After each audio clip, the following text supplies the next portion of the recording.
Hello friends, नमस्कार। Physics के हमारे अगले टॉपिक में हम बढ़ते हैं, वो है मैग्नेटिज्म। इलेक्ट्रिसिटी के बाद का ये अपने आप में एक बहुत ही महत्वपूर्ण चैप्टर है, बहुत ही इम्पॉर्टेंट और समझ लीजिए कि कॉन्सेप्चुअल चैप्टर है ये एक प्रकार से। मैग्नेटिज्म में जब हम पढ़ाई करेंगे तो हम इसको मूल रूप से दो प्रकार से बात करेंगे। पहला तो है नेचुरल मैग्नेटिज्म के ऊपर और दूसरा है इलेक्ट्रोमैग्नेटिज्म को लेकर। तो इलेक्ट्रोमैग्नेटिज्म के ऊपर जब हम चर्चा करते हैं तो पहला, जब हम सिलेबस में इसमें स्टार्ट कर रहे हैं मैग्नेटिज्म को, पहले हम इलेक्ट्रोमैग्नेटिज्म के ऊपर चर्चा करेंगे और इलेक्ट्रोमैग्नेटिज्म का पार्ट जैसे ही कंप्लीट होगा वैसे ही हम फिर नेचुरल मैग्नेटिज्म, अर्थ मैग्नेटिज्म के ऊपर हम बात करना चालू करेंगे। पहला टॉपिक जो है मैग्नेटिज्म में जिस चीज के ऊपर हम चर्चा करने जा रहे हैं, दिस इज अबाउट इलेक्ट्रोमैग्नेट।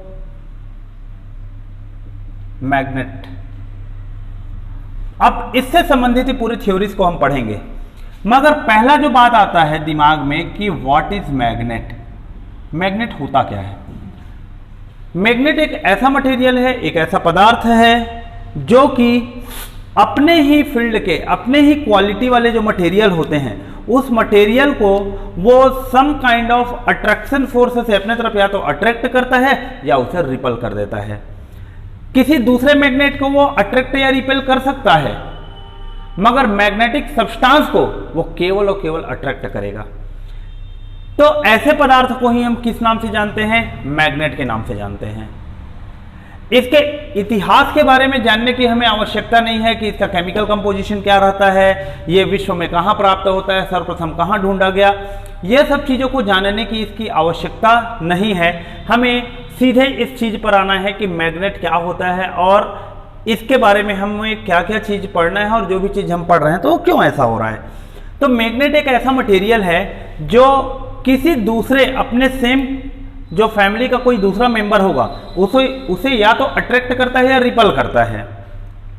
तो किसी दूसरे मैग्नेट को वो आइदर अट्रैक्ट और रिपल करेगा, ये पहली बात हुई। इसकी दूसरी बात क्या होगी कि अनदर मैग्नेटिक सब्सटेंस, मैग्नेट अलग होता है, मैग्नेटिक सब्सटेंस अलग होते हैं, दोनों में अंतर है। तो कोई दूसरा जो मैग्नेटिक सब्सटेंस है, उस मैग्नेटिक सब्सटेंस को ये ऑलवेज एंड ऑलवेज क्या करेगा? अट्रैक्ट करेगा।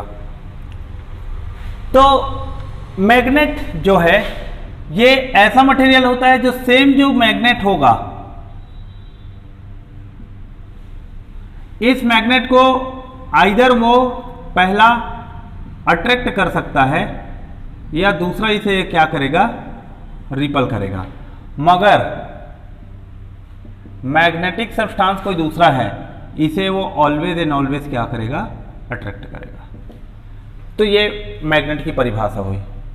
मैग्नेट के कुछ सिंपल, यदि हम बात करें कैरेक्टरिस्टिक प्रॉपर्टीज क्या होते हैं, तो प्रॉपर्टीज ऑफ मैग्नेट जब आप जाएंगे, properties of magnet, properties of magnet का तात्पर्य क्या है कि चुंबक के कुछ गुण, इसके जो प्राकृतिक गुण है, उन प्राकृतिक गुण के बारे में और कुछ महत्वपूर्ण बातें हैं उनके बारे में हम चर्चा करते हैं अभी पहले, फिर इलेक्ट्रोमैग्नेट पर आएंगे। तो कोई भी मैग्नेट है वो किसी दूसरे मैग्नेट को या तो अट्रैक्ट या तो रिपल करता है, या मैग्नेटिक सब्सटेंस को ऑलवेज एंड ऑलवेज अट्रैक्ट करता है। मैग्नेटिक सब्सटेंस का मतलब जैसे लोहा, निकल, कोबाल्ट, इन प्रकार की चीजें हैं, ये मैग्नेट नहीं है। These are the magnetic substances, अर्थात ये चुंबकीय पदार्थ हैं, ये चुंबक नहीं है। तो चुंबकीय पदार्थ सदैव चुंबक की ओर आकर्षित होते हैं, मगर एक चुंबक दूसरे चुंबक को या तो अपने से दूर फेंक सकता है या तो अपनी तरफ उसको आकर्षित कर सकता है, अट्रैक्ट कर सकता है। जब इसकी प्रॉपर्टी की बात करते हैं तो प्रॉपर्टी में सबसे पहले जो चीज आता है कि इसमें अट्रैक्शन प्लस रिपल्सन दोनों प्रकार के क्या होते हैं? नेचर होते हैं। दूसरा, इसमें क्या होता है? टू पोल्स होते हैं। टू पोल्स का मतलब क्या हो गया? दो ध्रुव होते हैं। कोई भी चुंबक आप लो, कोई भी एक पदार्थ लो, जैसे कि हमने क्या कर लिया, ये एक छोटा सा पदार्थ ले लिया, अब ये चुंबक है, तो इस चुंबक में दो ध्रुव मौजूद होंगे।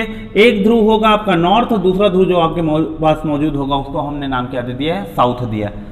क्यों हमने इसे नॉर्थ और क्यों हमने इसे साउथ पोल का ही नाम दिया, इसका रीजन जब हम अर्थ मैग्नेटिज्म में हम पढ़ेंगे तब आपको डिटेल में उसको क्लियर कराऊंगा कि अर्थ मैग्नेटिज्म के कारण ही, अर्थ मैग्नेटिज्म जब आप पढ़ेंगे तब आपको समझ में आएगा कि किसी भी चुंबक में दो ध्रुवों का नाम उत्तर और दक्षिण ध्रुव ही क्यों रखा गया है, पूर्व और पश्चिम क्यों नहीं रखा गया। और किसी भी चुंबक को जब हम स्वतंत्र धागा में यदि हम लटका के रख देते हैं तो हमेशा उत्तर और दक्षिण दिशा की ओर ही आकर क्या करता है, पॉइंट आउट करता है। तो इसके बारे में हम उस अर्थ मैग्नेटिज्म या पृथ्वी के चुंबकत्व के बारे में बात करेंगे। तो यहां भी हमें मेन जो देखना था कि एक मैग्नेट के क्या होते हैं, 2 पोल्स होते हैं, और 2 पोल्स कौन कौन से होते हैं भाई, साउथ पोल होता है और नॉर्थ पोल होता है। तीसरा जो महत्वपूर्ण प्रॉपर्टी है कि सिमिलर पोल्स एक दूसरे को हमेशा अट्रैक्ट करते हैं, सिमिलर पोल एक दूसरे को हमेशा रिपल करते हैं।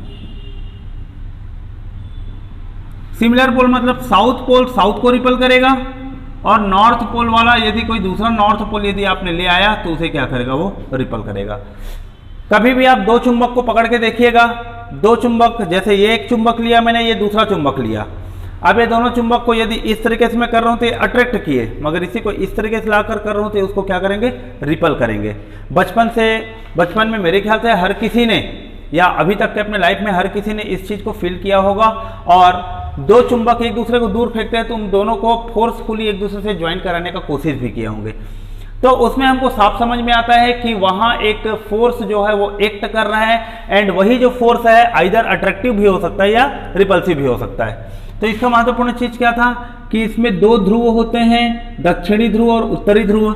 सिमिलर पोल्स जो होते हैं एक दूसरे को रिपल करते हैं। इट मीन्स कि साउथ पोल को रिपल करेगा, नॉर्थ पोल जो होता है वो नॉर्थ पोल को रिपल करेगा। चौथा जो बात है वो है अपोजिट पोल्स ऑलवेज एक दूसरे को क्या करते हैं, अट्रैक्ट करते हैं। अर्थात साउथ पोल को नॉर्थ पोल के पास लाओ तो अट्रैक्ट करेंगे, या नॉर्थ पोल को साउथ पोल के पास लेकर जाओ तभी हमेशा क्या करेंगे, अट्रैक्ट करेंगे। ये इसकी बात हो गई। पांचवा जो महत्वपूर्ण बात है कि monopole does not exist. Monopole does not exist. It means एकल ध्रुव कभी भी एग्जिस्ट नहीं करते। इट मीन्स जैसे कि ये नॉर्थ पोल और ये साउथ पोल है, इसको हमने बीच से ऐसे काट दिया, जैसे ही हम काटेंगे तो क्या बनेगा कि ये एक चुंबक हो गया, ये दूसरा चुंबक बन गया हमारे पास में। ये नॉर्थ पोल साउथ पोल फिर से बन जाएगा, और ये जो कटा हुआ है साउथ पोल हो जाएगा और ये क्या हो जाएगा, नॉर्थ पोल हो गया। अर्थात चुंबक को चाहे आप कितना भी बारीक से बारीक टुकड़ा कर दो, उसका एक सिरा हमेशा उत्तरी ध्रुव होगा और एक सिरा हमेशा दक्षिणी ध्रुव होगा। क्योंकि ये जो है 2016 के एसीएफ में एक क्वेश्चन आ चुका है कि यदि दो चुंबक को हम टुकड़े कर देते हैं तो क्या होगा, उसमें प्रत्येक चुंबक में उत्तरी दक्षिणी ध्रुव का निर्माण होगा। अर्थात हर एक जो आपके पास पीस रहेगा मैग्नेट का, ईच पीस, जितने भी आपको अलग अलग जो पीस मिल रहे हैं वो सभी पीस में क्या मिलेगा, north pole south pole, north pole south pole, यही हमें मिलते जाएगा। आप इसको चाहे कितना भी छोटे छोटे टुकड़े में इस तरीके से आप क्या है तोड़ते जाइए। एक बहुत पतला भी यदि इस प्रकार का मैग्नेट होगा तो उसका एक हिस्सा नॉर्थ पोल को बताएगा और एक हिस्सा उसके साउथ पोल को रिप्रेजेंट करेगा। इसीलिए इसको बोला गया कि monopole does not exist. Mono मतलब होता है सिंगल, पोल का मतलब होता है ध्रुव। तो एक ध्रुव जो रहता है वो कभी भी एग्जिस्ट नहीं करता, इस दुनिया में कभी भी प्राप्त नहीं होता। तो ये मैग्नेट के क्या है, कुछ प्रॉपर्टीज के बारे में हमने बात किया था। अब मैग्नेट के प्रॉपर्टीज के बाद में हम अगले टॉपिक के ऊपर बात करते हैं, और वो टॉपिक है हमारा ओरेस्टेड का एक्सपेरिमेंट। अब यहां से हम इलेक्ट्रोमैग्नेट के ऊपर चर्चा करते हैं, और ये इलेक्ट्रोमैग्नेट से हम आगे बढ़ते बढ़ते अर्थ मैग्नेटिज्म पर पहुंचेंगे। ओरेस्टेड का एक्सपेरिमेंट क्या है?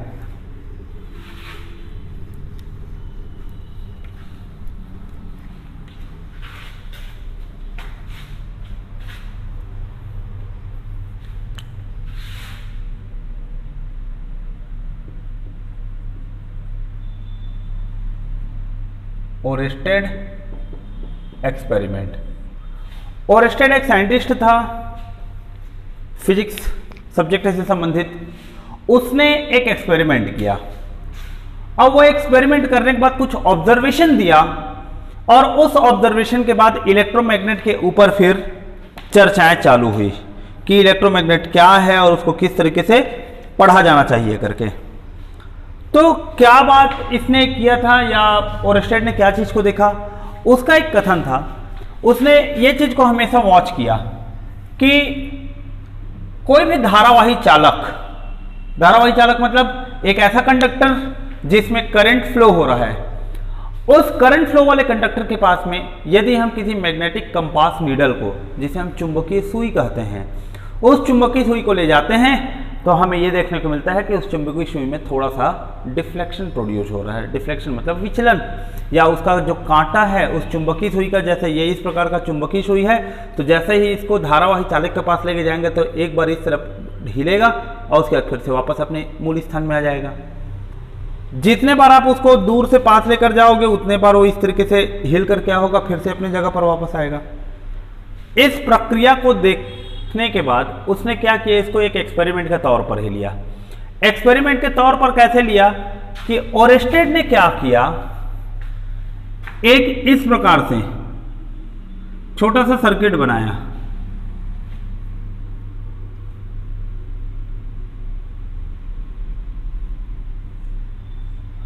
ये वोल्टेज सप्लाई दिया उसने। इस वोल्टेज से धारा प्रवाहित होगा कब, जब इस स्विच को हम क्या करेंगे, क्लोज करेंगे। जब ये स्विच क्लोज होगा तो उसने क्या किया, इस धारावाही चालक अर्थात ये इसको बिंदु ए लिया और इसको बिंदु क्या लिया, उसने बी लिया। तो जैसे इस स्विच को क्लोज किए, यहां उसने पास में क्या रख दिया है, छोटा सा कंपास नीडल रख दिया था। और कंपास नीडल के अंदर में आप देखेंगे तो इस प्रकार से तीर का निशान देखते हुए आपको एक चुंबकीय सुई दिखाई देगी, अर्थात ये मैग्नेट का बना हुआ रहता है, बहुत ही बारीक चुंबक का। और ओरेस्टेड का कथन क्या था कि जैसे ही हम स्विच को क्या करेंगे, क्लोज करते हैं, ये जो स्विच है इस स्विच को जैसे उसने क्या किया, क्लोज किया, इसमें से विद्युत धारा प्रवाहित होनी चालू हुई।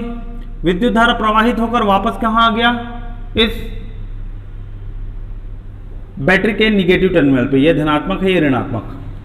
तो जैसे ही विद्युत धारा इसमें से प्रवाहित हुई, उसने देखा कि इस दिशा पर मौजूद जो चुंबकीय सुई है उसकी दिशा इस तरीके से क्या हो गई, डिफ्लेक्ट हुई।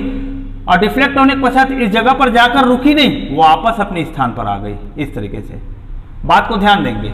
क्या हुआ, जैसे ही धारा प्रवाहित हुई, स्विच क्लोज किए, ये तुरंत ऐसे नीचे आए और नीचे आने के पश्चात फिर से ऊपर जाकर रुक गया अपने स्थान पर। जितने बार स्विच को क्लोज कर रहे थे, जितने बार फिर से स्विच को ओपन किए, फिर क्लोज किए, फिर से ऐसे नीचे गया और नीचे जाने के बाद फिर से ऊपर उठ गया। फिर स्विच को ओपन किए, क्लोज करने के बाद देख रहे हैं तो फिर ये नीचे जा रहा है, फिर वापस ऊपर उठ के आ रहा है। ये प्रक्रिया कंटिन्यू चलते रहा। इसके बाद उसने क्या किया, इस चीज को थोड़ा सा मॉडिफाई किया, थोड़ा सा चेंज किया। उसने बैटरी के टर्मिनल को चेंज कर दिया, अर्थात इस तरफ ऋणात्मक और इधर क्या कर दिया, उसने धनात्मक टर्मिनल बना लिया। कोई भी बैटरी का जो सिंबल होता है इस प्रकार से होता है, हमेशा एक बड़ी रेखा, एक छोटी रेखा। बड़ी रेखा हमेशा धनात्मक को बताता है और छोटी रेखा हमेशा किसे रिप्रेजेंट करता है, ऋणात्मक को रिप्रेजेंट करता है। तो अब बड़ी रेखा को हमने राइट साइड में ले लिया और छोटी रेखा को लेफ्ट साइड में ले लिया, तो ये हो गया धनात्मक और ये जो हिस्सा है ये बन गया हम लोगों का ऋणात्मक। अब जब स्विच को क्लोज कर रहे हैं तो धारा प्रवाह की दिशा चेंज हो गई, इस दिशा में अब धारा का प्रवाह हो गया और ये इस तरीके से। तो धारा के प्रवाह की दिशा में परिवर्तन हुआ, क्यों? क्योंकि हमने बैटरी के पोलरिटी को क्या कर दिया, बदल दिया। विद्युत धारा का प्रवाह हमेशा बैटरी के बाहर कहां से कहां होता है, हमेशा धनात्मक से ऋणात्मक की ओर होता है, लेकिन इलेक्ट्रॉन का प्रवाह कहां से होता है, ऋणात्मक से धनात्मक होता है। तो इस बात को आपको याद रखना है, समझते हुए चलना है। अब जैसे ही बैटरी के टर्मिनल को अपोजिट किए, अपोजिट करने के बाद फिर से स्विच को क्लोज किए। अब क्या देखने को मिला कि ये जो इस प्रकार से मैग्नेटिक नीडल है जिसे आप पेन के रूप में देख रहे हैं, जैसे ही धारा इस दिशा से बहनी चालू हो गई, इसका डिफ्लेक्शन ऊपर की ओर हो गया।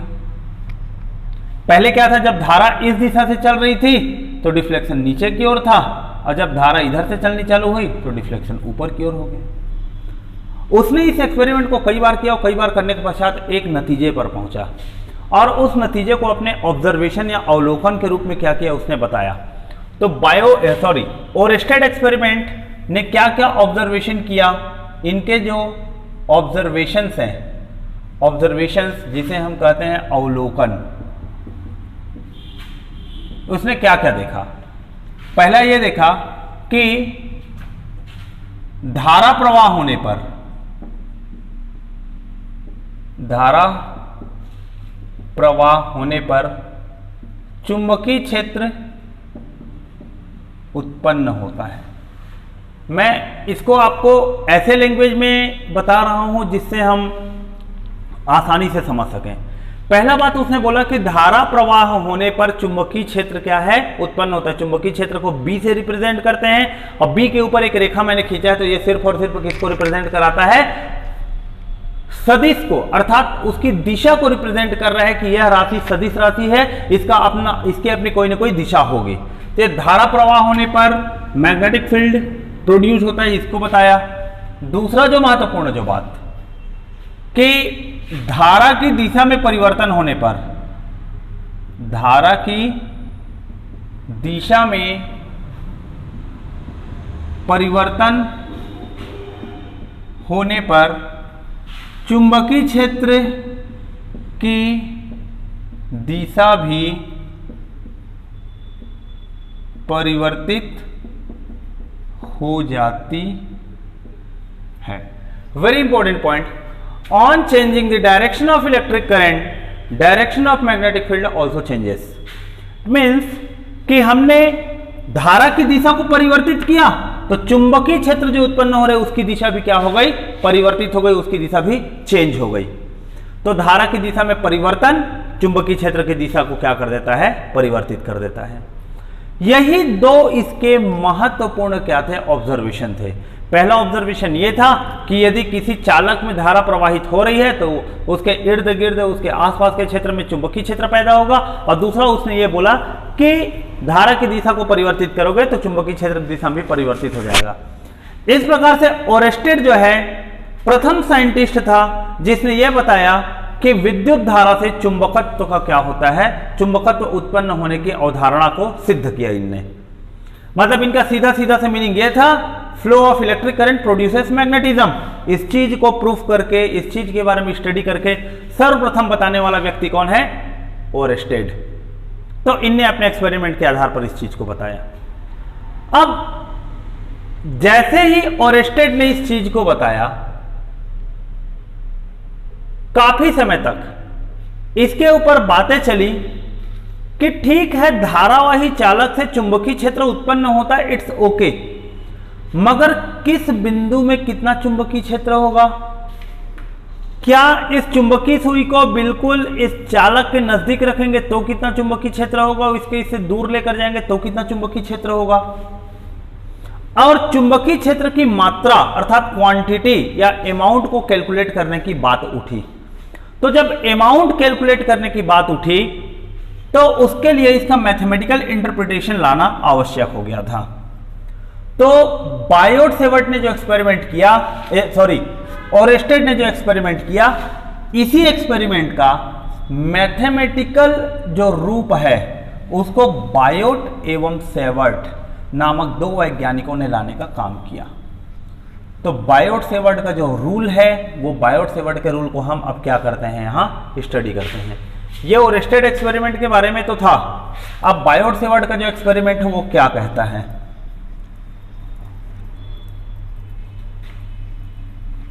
वेरी इजी सा, वेरी सिंपल सी बात थी ओरेस्टेड एक्सपेरिमेंट। अब जो महत्वपूर्ण बात है ये है बायोट-सेवर्ट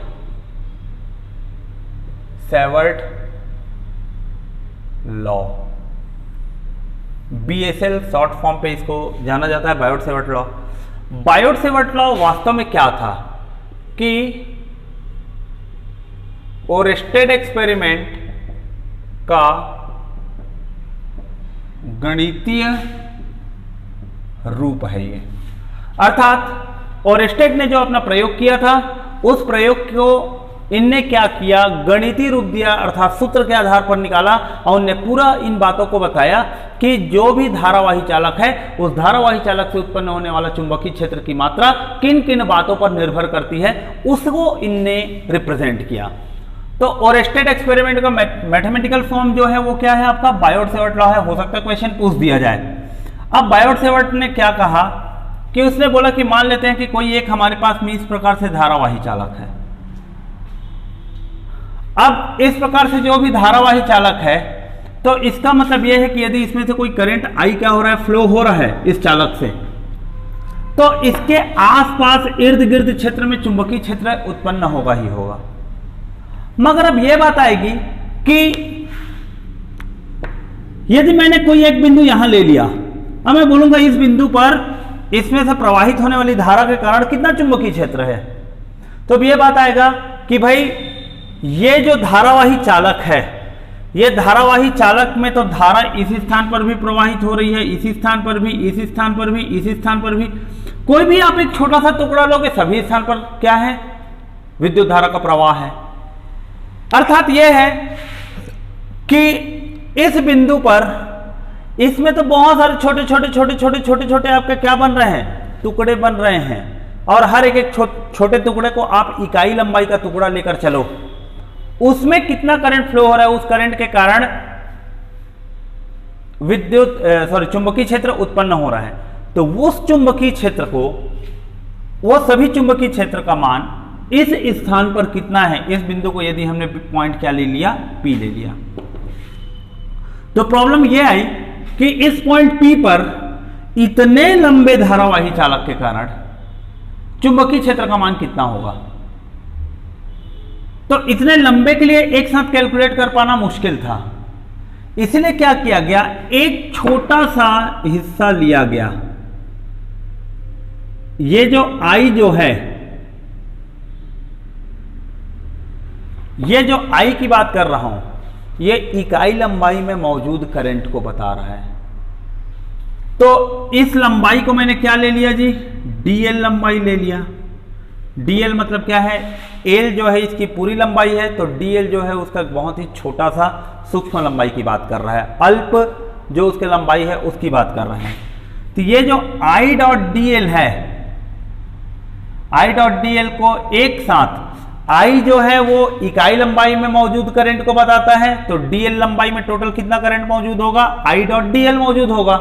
अर्थात इतने पूरे लंबाई पर जो करंट मौजूद है टोटल, उतने करंट के कारण इस बिंदु P पर कितना चुंबकीय क्षेत्र मौजूद है, हमें इसको रिप्रेजेंट करना है। तो I डॉट dl जो रहता है, इसको फिजिक्स में एक अलग ही तत्व से, एक अलग नाम से जाना जाता है, जिसे करंट एलिमेंट कहते हैं। करंट एलिमेंट, धारा तत्व। अर्थात इतने में जो धारा जो प्रवाहित हो रही है, यह आइडियल के नाम से जाना जाता है। अब ये जो वैल्यू है, ये आइडियल, इस आइडियल का एक मिड पॉइंट ले लो, और इस मिड पॉइंट से ये बिंदु P की दूरी कितनी, इसको देख लो। इस मिड पॉइंट से इस बिंदु P की दूरी कितनी हो गई, R। और ये जो करंट एलिमेंट है, इस करंट एलिमेंट के साथ एंगल कितना बना रहा है, थीटा कोण बना रहा है। भाई कुछ भी हो सकता है, ये बिंदु यदि बिल्कुल इधर रहता तो यहाँ पर कोण 0 बनता, ये पॉइंट यदि बिल्कुल नीचे रहता तो भी यहाँ पर एंगल क्या बनेगा, 0 बनेगा। ये पॉइंट यदि इसी स्थान पर रखोगे तो यहाँ से बिल्कुल कितना बनेगा, 90 डिग्री का कोण बनेगा। तो ये एक अलग अलग हमने क्या लिया, कंडीशन लिया। तो अब देखो इस चित्र को ध्यान से सभी समझेंगे कि ये एक धारावाही चालक है। किसी भी चालक में जो धारा प्रवाह होती है वो इकाई लंबाई पर मौजूद, या इकाई लंबाई पर इकाई समय में कितने आवेश किसी जगह को क्रॉस करके जाते हैं, वही धारा होता है। तो इकाई लंबाई के कारण किसी बिंदु पर निकालना कठिन है, इसलिए हमने क्या लिया, एक छोटा सा एलिमेंट ही लिया कि इतने में कितना धारा मौजूद है। तो उतने में कितना धारा मौजूद है वो कैसे पता चलेगा हमको, आई डॉट डीएल से पता चलेगा।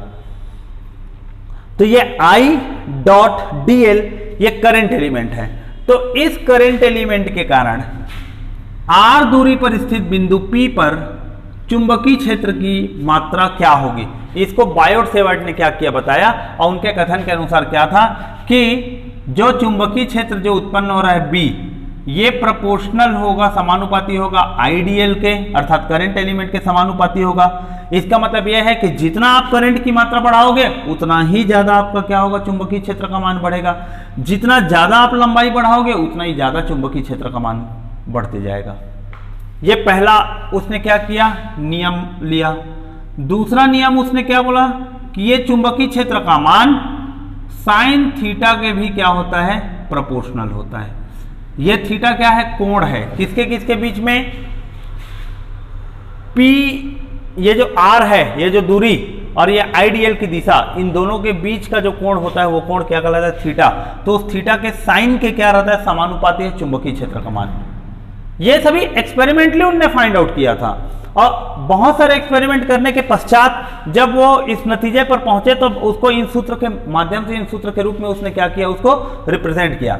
सो B proportional to IDL, B proportional to sine theta, और तीसरा जो था B जो है प्रोपोर्शनल टू 1 अपॉन क्या हुआ, आर स्क्वायर। अर्थात R ये क्या है, अपना दूरी, उसके इनवर्सली प्रोपोर्शनल है। इनवर्सली मतलब व्युत्क्रमानुपाती है। इसका तात्पर्य है कि R का मान बढ़ाते जाओगे तो उसके वर्ग के हिसाब से B का मान क्या होते जाएगा, घटते जाएगा, कम होते जाएगा। पहला, दूसरा और तीसरा ये तीनों समीकरण को सम्मिलित रूप से लिखेंगे तो सम्मिलित रूप से लिखने पर अपने को क्या मिलेगा कि B का वैल्यू प्रोपोर्शनल हो गया B का वैल्यू प्रोपोर्शनल हो गया I dot D L into sine theta divided by क्या हुआ, आर स्क्वायर। इसके अब B proportional to IDL sine theta upon R square हो गया। जब समानुपाती चिन्ह हटाएंगे आप तो आपको एक कांस्टेंट मिलेगा, म्यू नॉट अपॉन क्या होगा, 4 पाई। इसे हम म्यू कहते हैं, बताऊंगा अभी म्यू क्या है,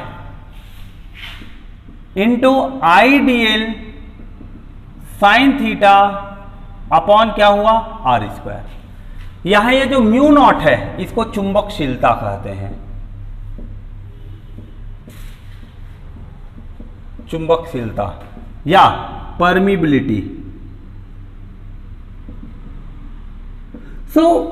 परमिबिलिटी या चुंबकशीलता, इस शब्द का तात्पर्य है जिस प्रकार से हमने इलेक्ट्रिसिटी में एप्सिलॉन नॉट पढ़ा है कि यह किसी भी माध्यम के विद्युत प्रकृति को रिप्रेजेंट करने का काम करता है कि वह माध्यम इलेक्ट्रिक फील्ड को अपने अंदर से पास होने की अनुमति देता है कि नहीं, वैसे ही म्यू नॉट जो है किसी भी माध्यम की या किसी भी पदार्थ के चुंबकीय प्रकृति को बताता है। म्यू नॉट का मान जितना ज्यादा होता है वह पदार्थ उतना ही अत्यधिक चुंबकीय होता है। यह इस बात को बता रहा है, तो चुंबकशीलता को बता रहा है, या चुंबकीय तरंग उसके अंदर से कितने आसानी से पास हो सकते हैं, इस चीज को रिप्रेजेंट करता है। तो एप्सिलॉन नॉट मटेरियल का वही गुण होता है जैसा गुण म्यू नॉट होता है। अंतर सिर्फ ये है, ये किसी भी पदार्थ के विद्युत प्रकृति को बताने का कार्य करता है, तो ये किसी भी पदार्थ के चुंबकीय प्रकृति को बताने का कार्य करता है। एक अंतर और है, एप्सिलॉन नॉट का मान जितना कम होगा वह उतना ही अच्छा विद्युत के लिए चालक होगा, मगर म्यू नॉट के लिए यह अलग है। म्यू नॉट का मान जितना ही ज्यादा होगा वह माध्यम चुंबक के लिए उतने ही अच्छा चालकता का कार्य करेगा, चुंबकीय फील्ड के लिए, चुंबकीय शक्ति के लिए। तो यह म्यू नॉट के बारे में हुआ, यह एप्सिलॉन नॉट के बारे में हुआ। और इस म्यू नॉट का जो वैल्यू होता है वो 4 pi into 10 to the power -7 होता है। ये वैल्यू है 4 pi into 10 to the power -7। This is what the value of mu naught. अब इस म्यू नॉट की यदि आप इकाई निकालोगे तो इसकी इकाई क्या हो जाएगी, tesla metre square, tesla metre per ampere. ये इसकी क्या होगी, इकाई हो जाएगी। टेस्ला मीटर पर एम्पियर जो है वो म्यू नॉट की इकाई होती है। हमने तो यहां पर इन चीजों को थोड़ा सा देखा। तो यहां एक याद करने वाली बात है या समझने वाली बात है, ओरेस्टेड ने जो एक्सपेरिमेंट किया था कि धारावाही चालक पर क्या होता है, चुंबकीय क्षेत्र उत्पन्न होता है, मगर किस बिंदु पर उत्पन्न होगा, कितना उत्पन्न होगा, किस कोण में उत्पन्न होगा, इस चीज को किसने रिप्रेजेंट किया, किसने बताया, बायोट एंड शेवर्ट ने बताया।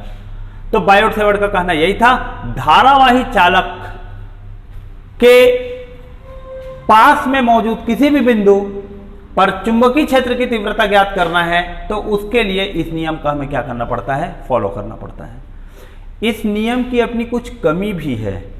कमी यह है इस नियम की कि जैसे बायोट सेवर्ट लॉ है, इस बायोट सेवर्ट लॉ की यदि आप क्या बात करेंगे, इसकी कमी क्या है, तो कमी में पहला चीज है कि experimentally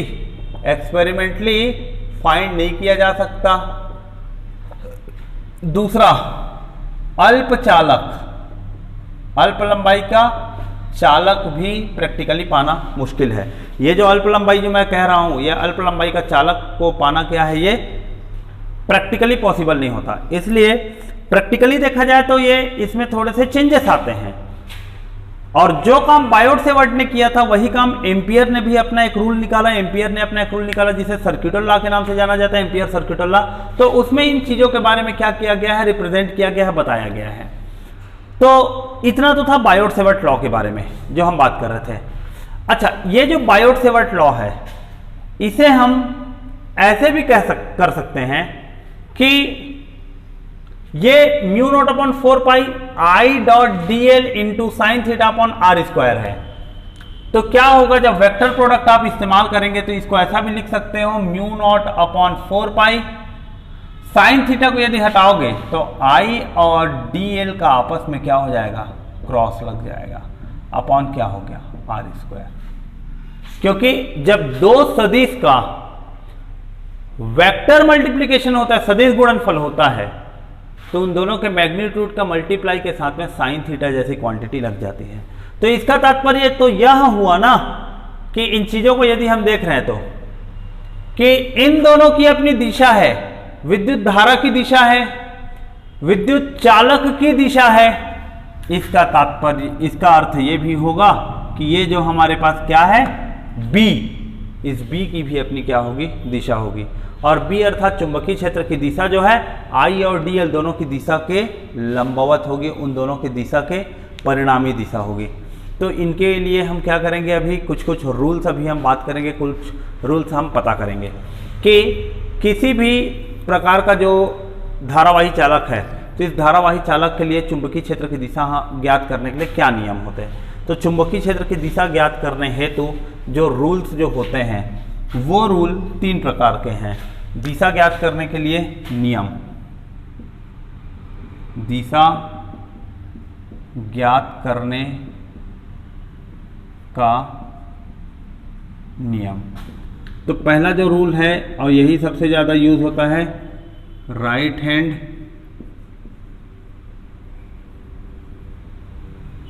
thumb rule. Right hand thumb rule का तात्पर्य क्या हुआ कि ये हमारे पास राइट हैंड है हमारा, ये इस प्रकार से आप देखेंगे सभी कोई, ये मैंने अपने राइट हैंड को इस तरीके से उठाया, आप सब भी उठाएंगे। राइट हैंड को मैंने बिल्कुल इस तरीके से रख दिया कि ये जो अंगूठा है ये ऊपर की ओर जा रहा है और बाकी चारों उंगली की दिशा इस तरीके से है। राइट हैंड थंब रूल ये कहता है कि यदि मैं किसी धारावाही चालक को अपने हाथ में इस प्रकार से होल्ड करूं कि यदि ये चालक है तो इस चालक को अंगूठे की दिशा में ऐसे रखूं और विद्युत धारा ऊपर की ओर जा रही है, अर्थात अंगूठे की जो दिशा है वो विद्युत धारा की दिशा को बताती है, तो उंगलियों को मोड़ने पर इस प्रकार से जो दिशा मिल रही है वो चुंबकीय क्षेत्र की दिशा होगी। तो जैसे कि ये चालक है तो इस चालक में इस प्रकार से मैं इसको रख सकता हूं, मेरा देखेंगे उंगली इस प्रकार से मुड़ के आया हुआ है, तो इस प्रकार से मुड़ के आया मतलब ये इस प्रकार से सर्कुलर डायरेक्शन में क्या होगा, चुंबकीय क्षेत्र होगा। कब, जब विद्युत धारा किधर प्रवाहित होगी, बिल्कुल ऐसे ऊपर की ओर जाएगी। तो और इसी को मैं ऐसे नीचे कर लेता हूं कि धारा यदि नीचे की ओर आएगी तो उस स्थिति में चुंबकीय क्षेत्र की दिशा इस प्रकार से होगी। अब यहां आपको समझने की आवश्यकता है कि कोई भी धारावाही चालक है तो उस धारावाही चालक के आसपास में जो भी चुंबकीय क्षेत्र जो पैदा हो रहा है उस चुंबकीय क्षेत्र की दिशा क्या होनी चाहिए, क्लॉकवाइज होगी या एंटी क्लॉकवाइज होगी, हमें इस चीज के ऊपर में क्या है चर्चा करना है। तो राइट हैंड थंब रूल में ये कहता है कि थंब जो रहता है, ये जो अंगुष्ठ है, अंगुष्ठ जो है वो धारा की दिशा को बताता है, धारा की दिशा को बताएगा। तो उंगली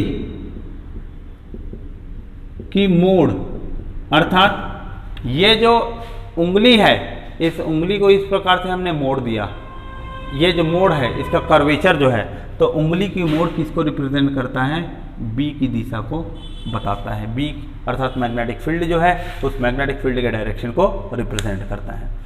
तो ये बायोट-सेवर्ट लॉ के बारे में हमने देखा। बायोट-सेवर्ट लॉ जो है उसके आधार पर राइट हैंड थंब रूल आया और इसने बताने का कोशिश किया कि किसी भी धारावाही चालक में किस प्रकार से हम क्या कर सकते हैं, धारा की दिशा ज्ञात कर सकते हैं। तो वो ये है। अब एक चीज है कि I और dl को यहां पर मैंने सदिश के रूप में लिखा कि I क्रॉस dl, इसका भी मीनिंग हम देखेंगे डायरेक्शन को निकालने के लिए। तो जो b का वैल्यू मिल रहा है वो b भी किस में मिलेगा, अपने को सदिश राशि के रूप में मिलेगा। तो ये जो b को जब हम सदिश राशि के रूप में लिखते हैं, तो ये सदिश राशि के रूप में लिखे गए b को बायोट-सेवर्ट इक्वेशन भी कहा जाता है और इसको लाप्लास इक्वेशन भी कहा जाता है, लाप्लास समीकरण के नाम से भी इसको जाना जाता है। तो ये तो इस प्रकार से बायोट-सेवर्ट लॉ के बारे में एक छोटा सा बायोट-सेवर्ट लॉ, इलेक्ट्रोमैग्नेटिज्म, मैग्नेटिज्म, इनके ऊपर हमने क्या किया, यहाँ एक छोटी सी बात की, एक छोटी सी चर्चा की है। अब इसके बाद में हम किस टॉपिक के ऊपर आगे बढ़ेंगे, वो टॉपिक है कि हमारे पास आखिर कंडक्टर के कितने प्रकार होते हैं, उन सभी प्रकार में विद्युत धारा का प्रवाह कैसा होगा, तो उसके आधार पर विद्युत क्षेत्र की दिशा क्या होगी, और अलग अलग बिंदु पर डिफरेंट जो पॉइंट्स होते हैं उन पॉइंट्स पर मैग्नेटिक फील्ड का वैल्यू कितना होगा, हम उसके ऊपर चर्चा करेंगे। तो ये सभी जो चर्चाएं हैं हम इसके नेक्स्ट वीडियोस में करेंगे। Thank you.